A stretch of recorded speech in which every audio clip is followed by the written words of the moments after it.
Hey everyone. Hi Charmaine. Hi, I've missed you. missed you too. Seems like ages. It does seem like ages. And it's just, I come back with more, I guess, wildly knowledge around life and up-leveling your life, because that's what I'm doing every day. And I think you'll agree, Charmaine, we never get there. So No, it's our always a team, work in progress. it is always work in progress. So we never get there. So we show you how to up-level your life. This is series 12 we're up to. And I thought, let's talk about getting cultured, learn a little bit more truth about the Australian history, because I think we were bamboozled at school and not given enough. It was the way it was. Unfortunately, we can't change that. I can't get that time back. Talking about up-leveling your life, I guess just to give you a bit of background, we're looking at, giving you a voice, giving you permission to speak up, speak out, whatever it is that you want to change in your life. So for example, if you say, I have no money or no love in my life, it is a perception, and you can change your perception around this at any time. And that's a form of up leveling. It's constantly feeling better and better each day and having a voice, not being Yeah, afraid, not looking out there for approval, not waiting for someone to give you permission. You have our permission to yeah. live your life. This is your life. To say I'll be happy when I have money, or I'll be happy when I find someone, or just changing your perception, saying I'm happy now. Yeah, That's up leveling. that is up leveling. It's from small to massive. So there are so many things that you can do. So what I wanted to bring today was our recent travels to Carnarvon Gorge. Magical place, Charmaine. You've got to put that on Yeah, your bucket list. definitely. I Yeah. saw the pictures. I wanted to bring this story today because I touched on when we were at school, we only learned about 200 years of, white man, when Captain Cook landed in Australia, and all of the, what happened from that perspective. However, there was so much more. And as I've traveled on my travels, because I'm camping, so I'm really getting down to that ground level. And this is getting back to nature, getting back to ground level, and learning more about our country, the truth about our country. Yeah, What I learned at school, connecting. yeah, what we learned No, at school was this much and just the stuff they want us to to believe, hear. Yeah, Yeah, the yeah. bad stuff. So just for those that don't know me, hi, I'm Karen Howe. I'm writer, author, speaker on how to reclaim your life and giving people a voice to enable them rather than disable them. We want to enable. Oh, I like Yeah. that. Thanks. Hey, Charmaine, tell us a bit about your feng shui. Yeah, so I'm Charmaine and my work is soul frequency feng shui. I do earth and soul alignments, helping people, families, and businesses who are feeling stuck or unwell to restore flow and balance to their lives and ultimately heal their homes and bodies simultaneously through balance and feng shui, creating a guiding map and compass for you and your life, enabling you to achieve and manifest all that is your soul's desire and life purpose. Purpose. Yeah, it's Yeah. figuring out your puzzle. Yeah, the code is your home, where you Yep. live, where you reside, wherever it is, on the top of a mountain to, a house with a roof over it, in a tent. No matter where you live, it needs to align with you, Yeah, reflects where you're at. reflects where you're at in life. Yeah. So we had our home feng shuied, and I have to say, I felt a difference. Our house was always a house where people came in and said, I always feel at home here, Karen. It's very peaceful.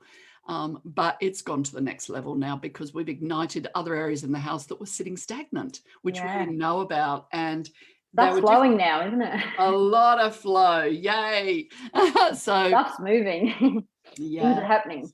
So Charmaine is definitely the go-to to get your house feng shuied. Oh, thank you. So I guess getting back to the travels. So we spent 11 days away, and we'd wake up, in different places.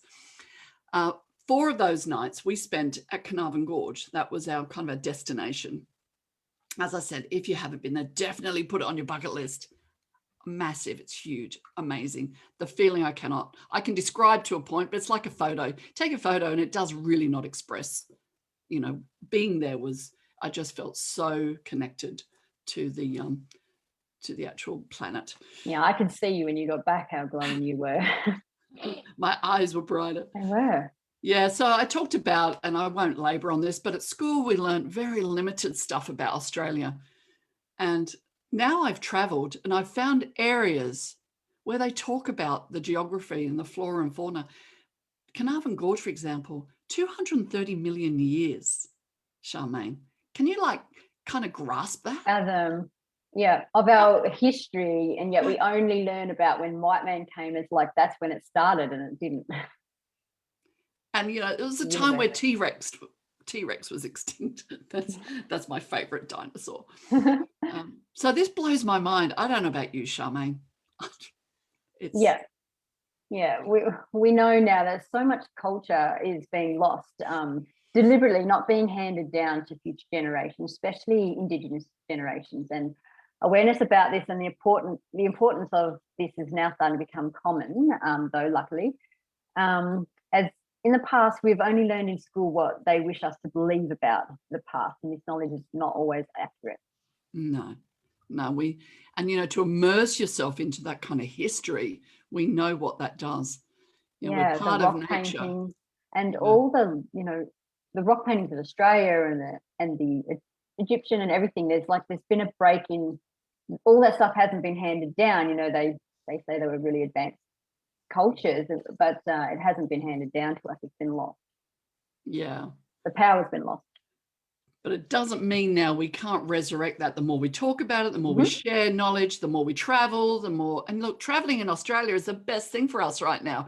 Grab a van, grab a tent, grab your car, just get the flock out of here and go and experience it. Because trust me, you will be transformed. Worldly intelligence, worldly wisdom is very beneficial. Really up levels for sure. Move. Yep. So because what I decided to do with one of my besties, we walked, we did a 14-kilometer, every kilometer we walked, we knew we had to walk a kilometer back because literally that's what you were doing. You're walking forward to come back. So we did, I think in total would have been about 16 kilometers with going off, but it was rough terrain. It wasn't just a flat walk. Yeah, that's great stuff. Very much so. It really tested my strength and my endurance, my balance. Yeah, I surprised myself. I was going across creeks and stepping on rocks, and my balance, I was quite amazed how so centering. It is so centering. Yeah. So we ended up at what's called the art gallery. There was a lot of Indigenous cultural heritage throughout. I mean, I'll talk a bit about that in more detail shortly, but the art gallery, mind blowing. I actually don't have the pictures. I was going to show some pictures. Yeah. I will share them though in the actual live post after, but I wasn't quite organized for that. Archaeology, anthropology, these sites, the significance, the stenciling techniques, they were the most sophisticated of their kind in the world, Charmaine. Yeah. Underrated and untold, unlearned about. Yeah. And the specific knowledge of the Bijara, and I hope I'm pronouncing this well, please forgive me if I'm not, and Karingal culture, the knowledge and technology, the rock art. Yeah. It just remains enigmatic and sometimes seen as simplistic. Yeah, and primitive. And it was actually very, very advanced. Very much so. It's been in use for at least 3,650 years. That was a bit of notes that I took from that. In the Mount Moffat section of the park, excavations of the Kenneth's Cave revealed occupational evidence dating back 19,500 years. Yeah. So we have so much history and knowledge in our blood and our DNA, and none of that is talked about before 200 years ago, where we come from. So it's indicating there's been a long period of human habitation in the central Queensland Highlands, most definitely. Yeah. And the Bijara and the Karingal tribe had strong social and spiritual ties. This is what I love about, I've really been drawn to tribal, to communities, connected communities. the cultures of these guys, they have certain things that they do and what their beliefs, and they are bound by them. And they are, I hate to say this, but Australia doesn't really have huge values, or the culture in Australia is chuck another sausage on the barbie, would you love? Yeah.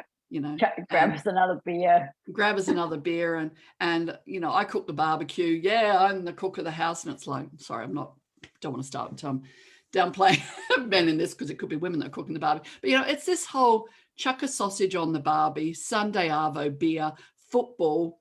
That's kind of what we stand for. Yeah. I've been really gravitating to the cultures of the Indigenous, the Aboriginals in particular. I've got a few friends now, and I really want to become more educated. Really want to become more educated. I actually approached a friend of mine, Donna, and I asked her, and again, I apologize in advance because this is my lack of knowledge. I said, do you play the didgeridoo? And she just shook her head and smiled and said, no, Karen, women don't play didgeridoos. And then I thought, what do you mean women don't play didgeridoos? Is that a, discrimination thing? And she said, no, it's because of the vibration from the didgeridoo. And they are very, very aware of their fertility and, the impact that can have on their fertility, their bodies. So this is going to lead me into talking about. So they believe that as well. Like they say that if they play it, then they are infertile. And so it's to do with the vibration, but then because it's a story time thing handed down, it's so strong in culture now that what they believe becomes their reality. So instantly women will become infertile, I believe, if they play the didgeridoo. Yeah, it's really interesting. Yeah. And it does make sense when you start looking at that level. And interestingly, and I have a giggle, and this is, again, I don't think I could ever say the word vagina. I've only just been able to say the word vagina. Vagina. We can say it. It is a part of, I have a vagina. I don't apologize to anybody out there that might be insulted by this, because you probably wouldn't be watching this if you are, knowing me. But this is sacred to them. And I'm going to let you talk about this, Charmaine, because again, this is where you've delved into that sort of that worship, stuff within this. But they have sculptures across the wall of their vaginas. Yeah. Why? Because they actually, it's sacred. Yeah. Anyway, I'll let you go into that. Because this What's is your take on it?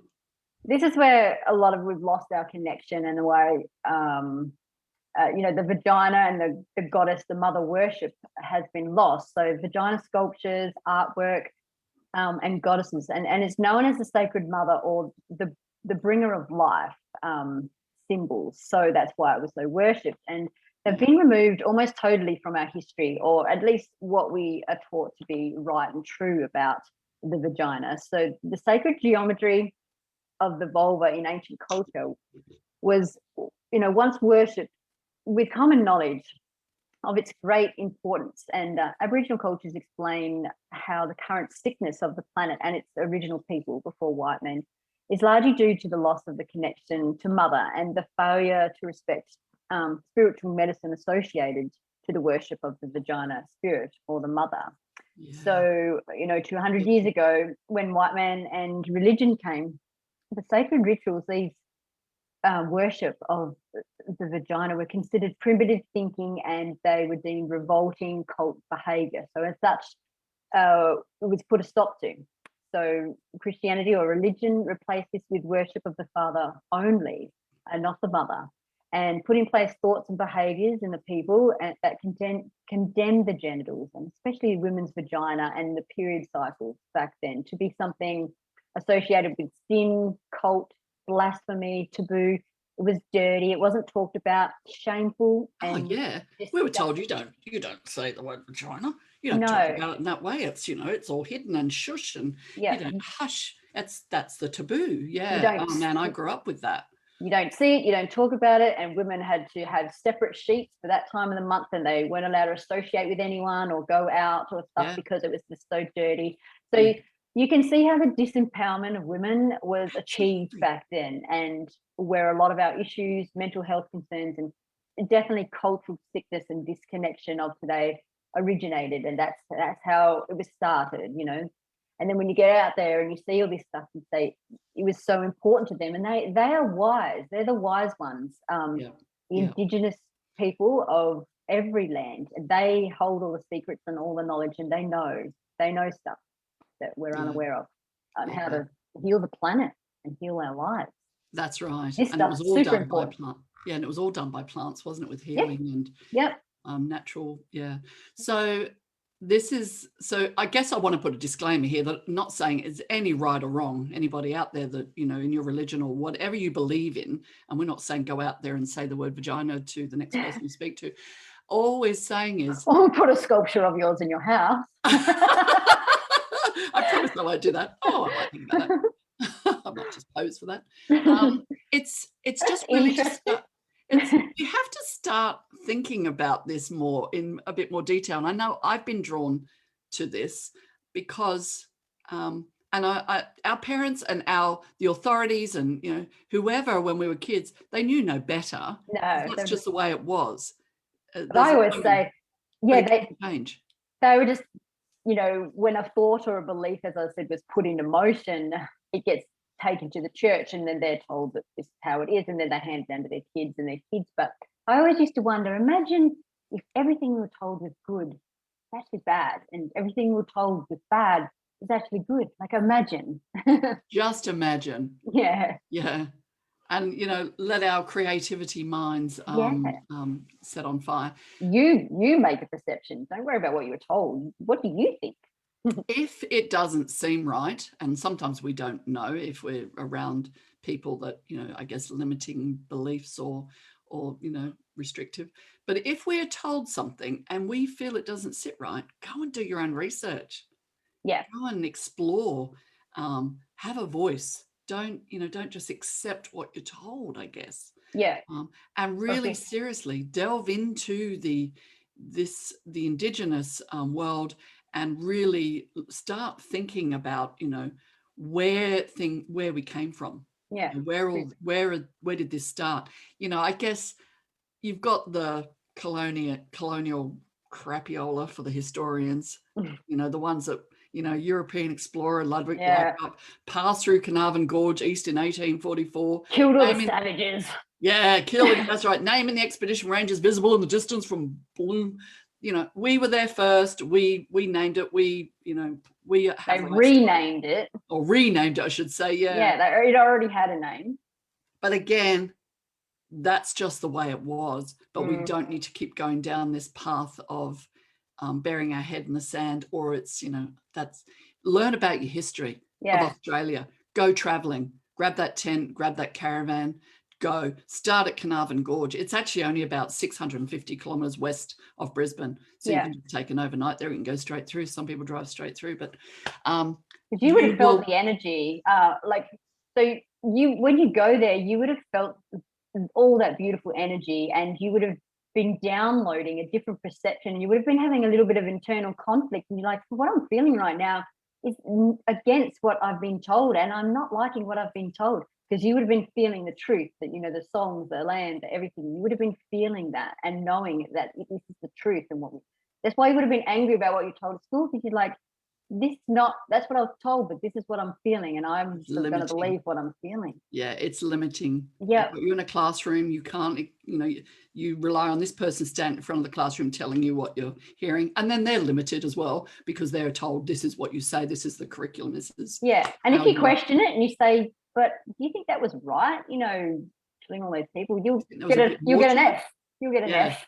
Yeah, you think there's a little bit more to it? Do you think there were people before that? Yeah, very important. Right. You know? Yeah. But getting back to what you were saying about the download, most definitely. And this has been happening for me for a few years now, Charmaine, which brought me to my book. Yeah. And it's allowing me to have a voice now. It's allowing me just to, you know, speak out, share my knowledge, share my experiences. I'm not the guru, but I pinpointed areas in my life where I could feel the restrictions, and I had to address those and mention those to move forward. And that's what I did in my book. They weren't right or wrong. none of this is right or wrong. It just was. Yeah. And now we can change our perception. We can change our way forward. We can reprogram ourselves. We can go and learn, I guess, the truth about Australia and what did happen, and, you know, prior to all the historians, and really embrace it, because this is where it's at. Getting back to nature, getting back to what was created. Yeah. And then you download the truth, you feel the truth, and that's amazing stuff. And Mother Nature, she's going to love this, because she's not happy at the moment. Yeah. But the more we are in truth, the more we understand, the more we are kind to each other, the more accepting, the more love we share. More in line with nature. So you synced with nature when you went out there, and then, you know, you're in line with her, and you understood her, and you know, you felt her, and now we're trying to, you know, share that so we can align. That's what we're doing. It's sharing. Yeah. We're only sharing. All right. I don't know. Have you got anything else to add there, Charmaine? I think that's pretty good. That was what we wanted to get out there for today. That was what we wanted to get out there. It's a good thing. Yeah. Well, I wanted to share that today, so close to being back from Carnarvon Gorge. It felt very relevant to me, and that's how we're doing our shows. We're being guided as to what content to bring. And it's a new moon tomorrow night, so our intentions are important right now. So, you know, the intention of putting out change of perception of all this stuff, that's a great thing. Yes. Thanks for the reminder. Super moon, is that tonight? I'm not sure. It's a new moon tonight. New moon tonight. Okay. So I haven't checked how super it is. I think look at it, and it had a big super in front of it. Yeah. And I just want to touch on as well an entity that I'm very involved in called Fun Farm Limited. We're having our cruise tomorrow night. If you're actually getting to watch this and think, oh, wouldn't mind joining you on the cruise, please. Friday, yes, Friday the 28th. Yeah. That's tomorrow. No. Oh my God. Today's Wednesday. This is what I've been doing since I've been back. I keep losing a day or gaining a day. I've gained a day. So Friday the 28th of May, 4 till 6 p.m, Redlands, down at Raby Bay. We're going to have dinner afterwards. It's going to be a fun night with the fun stars, and we'd love to have you there. Oh, just give you a bit of background. It's $99 a ticket. What it does do is actually pays it forward. So you actually, hand on heart, put your heart out there. You pay it forward to a carer who looks after somebody with a disability to have a morning tea cruise. So part of that ticket pays for that, as well as your 2-hour sunset cruise with this new moon. Woohoo! That's awesome. I'm excited, but thank you. All right, guys, have an amazing day. Yeah, much love. Super moon, amazing day, whatever that moon is, new moon. And set your intentions. Yeah, put your great stuff out there. Thanks, Charmaine, for your time. Thank you, Karen. Mwah. And we'll see you next week. Yeah. Not quite sure what we'll talk about next week. It'll come to us. Yeah. Take care, everybody. Bye. Bye.